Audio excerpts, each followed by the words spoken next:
Today, in our city, we ended a chapter that has brought our people so much pain and so much fear over this last 5 years. The pain was because we all watched a human being die before our eyes on a video. Watched a man who should be still alive today.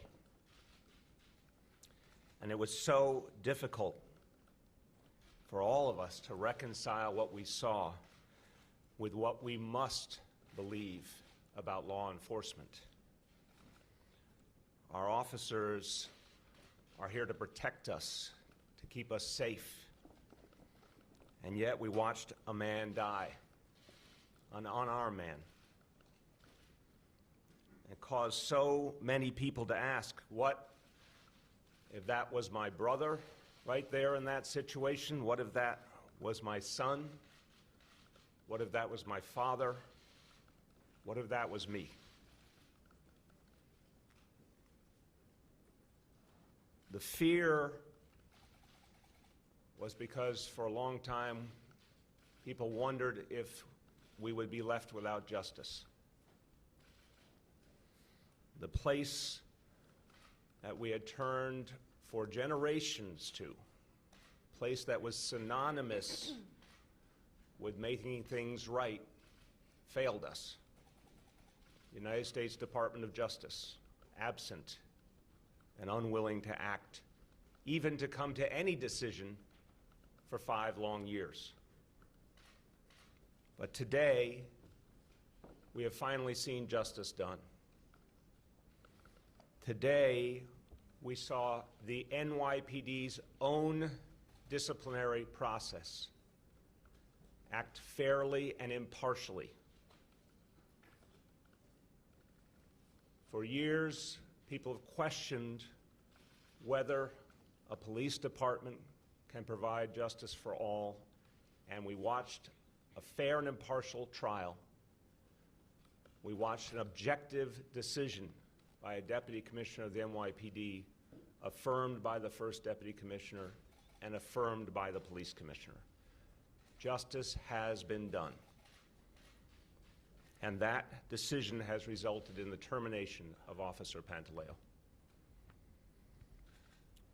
For the Garner family that has gone through so much agony for so long and has waited this long just to have one trial finally conclude with a decision, I hope today brings some small measure of closure.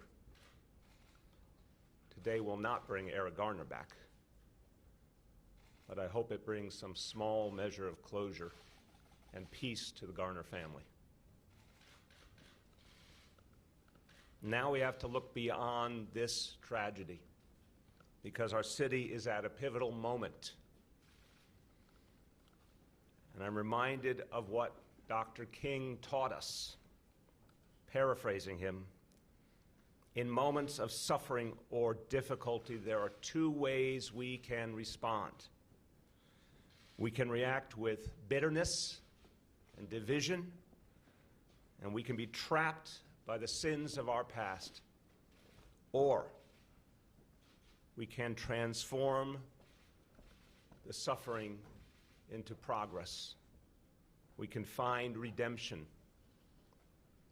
We can use a moment like this to turn it into something better, to move ourselves forward. And that is for all of us to do. We can't have the illusion that someone else creates a better society. That is for all of us to do. And we have to do it. We have to all create something better. And I see this as a sacred mission we all must take on. We must devote ourselves to this simple goal, that no person, no family, no community should ever go through the agony that we've all experienced here over these last years. It should never happen again in this city or this country. That is the only goal that is acceptable. Let this be the last tragedy.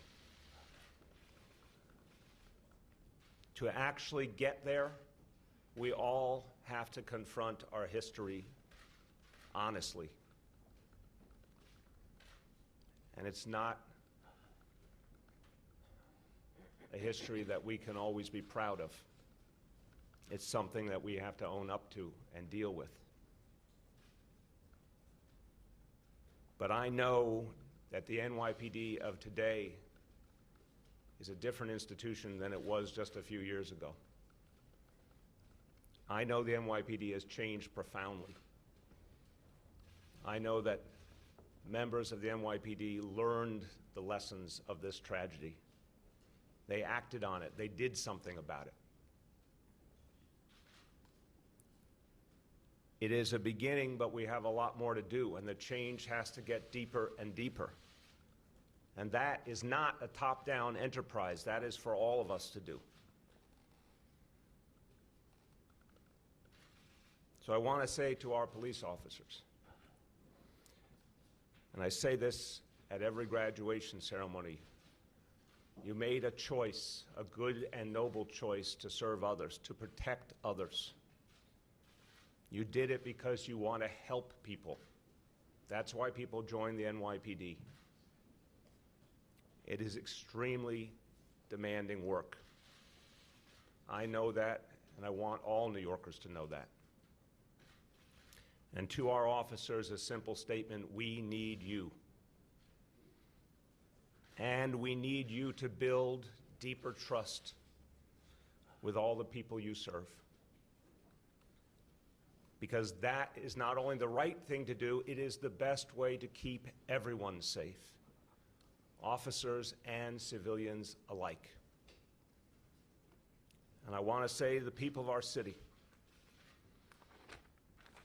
that I truly believe that change can happen, that I truly believe that justice can be done, and I ask everyone to believe that, because that is the only way we will make the change.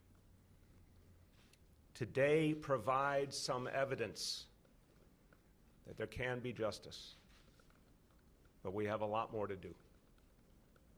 I'm asking all New Yorkers to be part of moving this city forward. Work with our police officers. Keep each other safe. Build trust with our officers. It's up to everyone. Members of our communities all over this city also have to step forward with an open hand to our police officers. Engage them and thank them and listen to them, just as our officers must engage and thank and listen to community members who come forward in common cause. So we must move forward from today with a common and singular purpose. This must be the last tragedy that we experience. This must be the last time. We have to say one to another, never again. We'll never let this happen in our city again. And that'll take a lot of work, and it will take a lot of time. But that change can happen. And as this chapter ends today, I know we can build a New York City that ensures fairness and justice for all. I want to say a few quick words in Spanish. Hoy se ha hecho justicia. El oficial Pantaleo ha sido despedido del Departamento de Policía. Debemos asegurarnos que ninguna otra persona, familia o comunidad vuelva a pasar por esto. Mientras este capítulo se cierra, Sé que podemos construir una ciudad que sea más justa para todos. With that, I'll take your questions. Yes. Mr. Mayor, what's your message to the NYPD officers who believe that you and Commissioner O'Neill don't have their backs and who think that belief was cemented by today's decision to fire Officer Pantaleo? There is no one who cares more about the police officers of this city than Commissioner O'Neill, who has devoted his entire lifetime to policing. And when you look at administration after administration, what administrations have actually done for police officers, I can tell you from the bottom of my heart that I know every single day we've tried to help our officers, support our officers, give them the tools they need, give them the protection they need. That's been my commitment. And I say it to the parents and the family members at every graduation, and I've lived that way and put it into action. So I think what matters today is that there was a fair and impartial process and justice was done. Gloria? Mr. Mayor, part of what the Commissioner said today, to follow up on Julia's question, was that if he was a police officer, if he was in uniform today, that he'd be mad at himself for this decision. So how can the police commissioner continue to serve and lead the department if he pretty much acknowledged today that he understands why officers are going to be angry at him? Because he also said something I think profoundly important about our officers. It gets back to what I said a moment ago about why people choose to join the NYPD. They join out of a commitment. It's a calling. And it's a noble calling, and they join to do good. And I have spoken to countless officers, and they understand that there's going to be tough times, but they are here to serve others, and they do an extraordinary job. And the commissioner said, it's a resilient, resilient organization. And he's right. He's right. These are individuals who made a really tough decision to begin with, to join, and that's the measure of them. So I believe in my heart that despite whatever individual opinion someone holds, they are professionals of the highest order. And just what the commissioner said, an hour from now, New York will be in danger, and I guarantee you our officers will do what they swore that oath to do, because that's who they are. They believe in their job. They believe in their mission. Marcia, hold on. Mr. Mayor, I just wonder what you would say to police officers today, to the rank and file who are upset with this decision. Marcia, I would say you saw an NYPD trial, a full, open, public trial where evidence was presented, particularly focusing on the use of a prohibited action, a chokehold. And that fair and impartial trial led to a result, and that's what the justice system is supposed to do. And I believe in the end, what everyone wants is that there actually is a fair and impartial process. And that's what happened here. But do you think that you have to do something to repair your personal relations with the NYPD? I have said to you, Marcia, and to everyone, I talked to a lot of officers, and a lot of officers I've talked to know that neighborhood policing is better for everyone, including our officers. They know that the support we provided, the retraining, the new equipment, the 2,000 additional officers on patrol, that these things help our officers be safe. They know. I've been very honest with you about the police union, the PBA, and the role they play. But there's 36,000 officers, each with their own view. I never mistake what the words of a few union leaders say versus what the people of the department believe. Mr. Mayor, it's been 5 years since Eric Garner's death, and we're only seeing a decision on the police officer's occupation now. Are you satisfied with that timeline, considering there's been so much pain and protest? No, of course not. And if not, what's been done to change that? First of all, the most important thing we can do to change is to never have the tragedy again. And that actually, when you look at everything that has happened, and Commissioner O'Neill referred to this, when you look at everything that has happened literally from just days after this tragedy till today, the retraining of this entire police force, retraining 36,000 officers regularly to de-escalate so that exact incident would not happen again. The implicit bias training, because we're all humans with biases and it needs to be weeded out, and the only way to do that is to help people understand those biases so they can act on them. The body cameras. If you go back to that day in 2014, none of those things were here. It's a very different department. So I feel this passionately. Job one is to make sure there's never another incident like this, period. Period. I don't like when people say, well, when the next one happens, there can't be a next one. We can't act like we assume there's going to be a next one. We have to do everything that we possibly can do to avoid there ever being another tragedy. If there ever were, God forbid, we would not believe that the Justice Department is the place to turn for justice. I said that weeks ago. I've never seen anything in my life like what we saw here. A refusal of the Justice Department to make any decision whatsoever. So the Commissioner said this earlier. If, God forbid, we ever confronted this again, despite every effort we're going to make to never have another, we will proceed with our own process. We will not wait. Yes? So I understand that you and the police commissioner spoke before he made this decision today. To what extent did you influence this outcome? Did you tell him at any point, I think you should fire? No. This was the police commissioner's decision. As you heard, he based it on a trial and the results of that trial coming from a deputy commissioner and the first deputy commissioner. This was his decision. What exactly did you guys talk about? As he indicated, we talked about the timing and how to prepare the city in any event of any specific decision. But he made the decision. Mayor, Yes, is Melissa. it true today Officer Pantaleo's attorney and some people with the PBA are telling us that they were made an offer last week by the highest ranks of the police department that they would enable Mr. Pantaleo to do something short of termination. It would be a separation of service that would have enabled him to retain a partial pension. But that deal was taken off the table on Saturday. Are you aware of this? Did you discuss? Melissa, I'm not, first of all, I'm not aware of every conversation everyone had with everyone. I'd be irresponsible to suggest otherwise. I'm saying something very straightforward and consistent.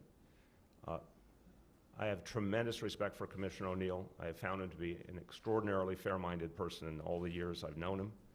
And he, by law, was the decision maker, and he made the decision. I don't know about every discussion anyone had with anyone else. I know he made the decision. Mr. Mayor, what would you do to address any potential slowdowns that the PBA seems to be suggesting might take place as a result? Look, the people of this city will not accept any work slowdowns by any public servants. They did not accept it in 2015. They will not accept it today. I want to believe that there are some limits that even a union leader who often has been willing to be divisive understands it's not legal to suggest a work slowdown. And I believe the men and women of the NYPD do not think that way. I think they're here to do their job. What will you do in case there is one? Are there any specific? Again, I believe fundamentally, and we have evidence from an experience a few years ago, that the men and women of the police department will do their job, and if the union keeps trying to tell people not to do their job, the public will be the ones to address that issue very forcefully. And it was addressed. Go ahead. Mr. Mayor, it took 5 years to get here. There are people in communities of color that feel like the process for holding police officers accountable is still completely broken. What do you say to them, and how do you fix that distrust? I believe we have a lot more work to do in this country, for sure. But again, I hope today is a step towards reconciliation and a step toward the building of trust. And look, I ask people to put this into some perspective.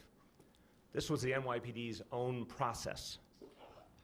There was a lot of time in our history where one would have imagined that an internal disciplinary process would not have been fair and objective. But this one obviously was. You can see it in every step of what happened here. And I think that's something that hopefully will give people a sense of hope. Marcia. Mr. Mayor, Pat Lynch just now said that Police Department brass met with you, and that you pulled Officer Pantaleo's pension, which originally he Again, was don't told he believe could anything have. Pat Lynch says. I've said very clearly. Did this is you their- have any conversation with I've said anybody exactly, at the police again. department? Marcia, I'm going to repeat it again. The commissioner made this decision, period. Can I just ask you on that point, and just two very quick questions. When you learned about it, what was your feeling? Did you feel relief at that moment? I felt that justice was served, that there was a fair and impartial process that yielded justice. That's what I felt. And when you're thinking back on this incident, the police commissioner said today that he could identify with the officer, Officer Pantaleo. You talked about folks watching a man die before their eyes. When you watch that video and think about that incident, who do you identify with in that situation? Look, I think people saw that as human beings, right? We're watching someone die. I understand if you're a professional, you might see it through the eyes of that profession, and I respect that. But first thing I felt, I think anyone would feel, is we're watching a human being die. That could be any one of us. And it should not have happened. And here we've seen an actual trial with an actual result that showed objectivity, that showed impartiality, that showed justice. And that is the beginning of a better future. Thank you, everyone.